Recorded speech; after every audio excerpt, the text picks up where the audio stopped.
యువ మోర్చా ఆందోళన నేపథ్యంలో గన్ పార్క్ వద్ద ఉద్రిక్తత వాతావరణం చోటు చేసుకుంది. గన్ పార్క్ వద్ద నిరుద్యోగ సమస్యలపై బీజేవైఎం కార్యకర్తలు ఆందోళనకు దిగారు. దీంతో పోలీసులకు బీజేవైఎం కార్యకర్తలకు మధ్య తోపులాట జరిగింది. ఎన్నికల ముందు కాంగ్రెస్ ప్రభుత్వం ఇచ్చిన హామీలు జాబ్ క్యాలెండర్ రిలీజ్ చేయాలన్నారు. అలాగే నిరుద్యోగ భృతి చెల్లించడంతో పాటు మెగా డిఎస్సీ విడుదల చేయాలని బీజేవైఎం కార్యకర్తలు డిమాండ్ చేశారు.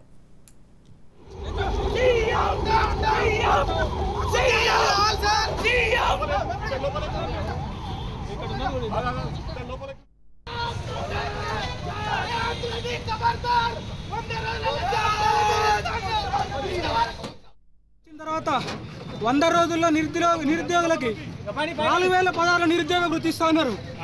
దేశ అధినేత వచ్చి ప్రియాంక గాంధీ వచ్చి ఇక్కడ స్టేట్మెంట్ ఇచ్చేళ్ళింది, కానీ వాళ్ళు ఇక్కడ ఇవ్వలేదు. కాంగ్రెస్ గవర్నమెంట్కి హెచ్చరిక చేస్తున్నాం. నిరుద్యోగులకు వెంటనే నిరుద్యోగ వృత్తి ఇవ్వాలి, జాబ్ క్యాలెండర్ ఇవ్వాలి. ఉద్యోగ అవకాశాలు కల్పించకపోతే బీజేవైఎం తరఫున ఇదే హెచ్చరిక జారీ చేస్తున్నాం. ఈసారి అరెస్టులు ఉండవు, డైరెక్ట్గా అసెంబ్లీ పుట్టడం జరుగుతుందని కూడా హెచ్చరిస్తాను. వచ్చిన తర్వాత 100 రోజుల్లో